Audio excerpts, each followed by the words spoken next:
আসসালামু আলাইকুম। আপনাদের দেখাবো আজ গরুর মাংস দিয়ে বিরিয়ানি। আমি এখানে 1.5 কেজি মতো গরুর গোশ নিয়েছি। গোশগুলোকে ভালো করে ধুয়ে ছোট একটু মিডিয়াম সাইজের পিস করে কেটে নিয়েছি। আর নিয়েছি 3 পোয়া চাউল, যতটুকু গোশ তার অর্ধেক চাউল।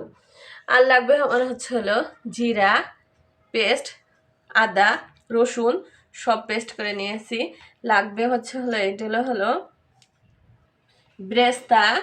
আমি পেঁয়াজকে ব্রেস্তা করে নিয়েছি, কাঁচামরিচ, একটা মশলা বিরিয়ানি মশলা, তেল, টক দই লাগবে, লবণ লাগবে। প্রথমে পাতিলের ভিতরে এই মাংসগুলো আমি ঢেলে দেব। এখন দিয়ে দেবো টক দই। এখানে 200 গ্রাম টক দই আছে, সম্পূর্ণ টক দই আমি দিয়ে দেব। আমি দিয়ে দেবো এখন মশলা। আমি প্যাকেটের মশলা দিলেও এই মশলাটা দিতেই হবে, কারণ প্যাকেটের মশলার ভিতর রসুন থাকে না, আদা থাকে না, তারপরে পেঁয়াজ থাকে না। এই জন্য এক্সট্রা আপনাকে অতিরিক্ত মশলা দিতে হবে, যেমন রসুন, আদা আদা রসুন একটু বেশি দিতে হবে। এরপরে জিরা, কাঁচামরিচ আমি ভেঙে দেব, দিয়ে দেব লবণ। লবণ এখানে আমি দিয়েছি 2 চামচ, ছোট চামচের 2 চামচ। এগুলো একসঙ্গে আমি মাখিয়ে নেব। দিয়ে দেবো তেল, অন্তত আমাকে এখানে 150 গ্রামের মতো তেল দিতে হবে। দিয়ে দেব অল্প করে বেরেস্তা, বিরিয়ানি মশলার 1 চামচ মশলা দিয়ে আমি মাখিয়ে রাখবো 20 মিনিটের জন্য। কয়েক টুকরা দারচিনি, এলাচ এগুলো দিয়ে দেব, দিয়ে 20 মিনিটের জন্য এগুলো সব মশলা দিয়ে 20 মিনিটের জন্য আমি ঢেকে রেখে দেবো। একদম ঢাকনা আর উঠানো যাবে না। মিনিটের পরে দেখুন মাংসগুলো কীভাবে একটু পানি ছেড়েছে। আমি এইখানে নিয়েছি মোলাম মাংস, হালকা একটু সঙ্গে তেল আছে। এখন আমি চুলায় উঠে দেব এই ঢাকনা সহকারে 20-30 মতো আস্তে জালে মাংসগুলো একদম নরম করে সিদ্ধ করে নেব।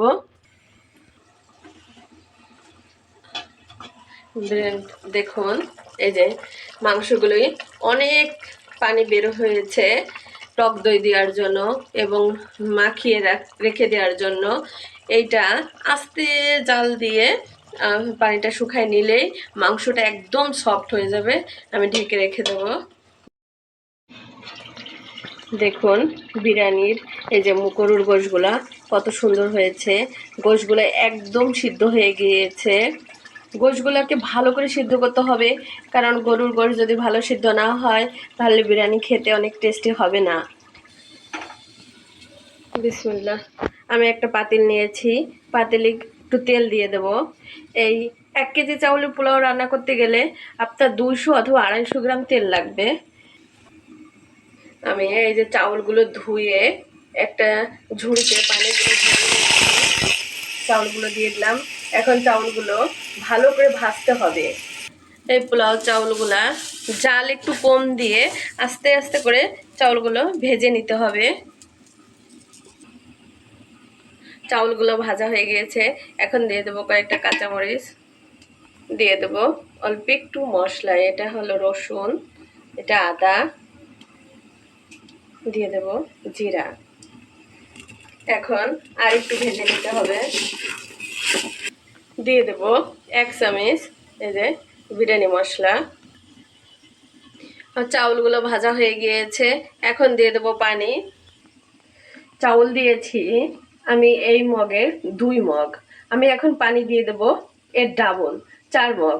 একদম মেপে মেপে 4 মগ পানি দিতে হবে আমার, না হলে বিরিয়ানিটা বেশি হয়ে গেলে আঠা হয়ে যাবে আর কম হলে ফুটবে না।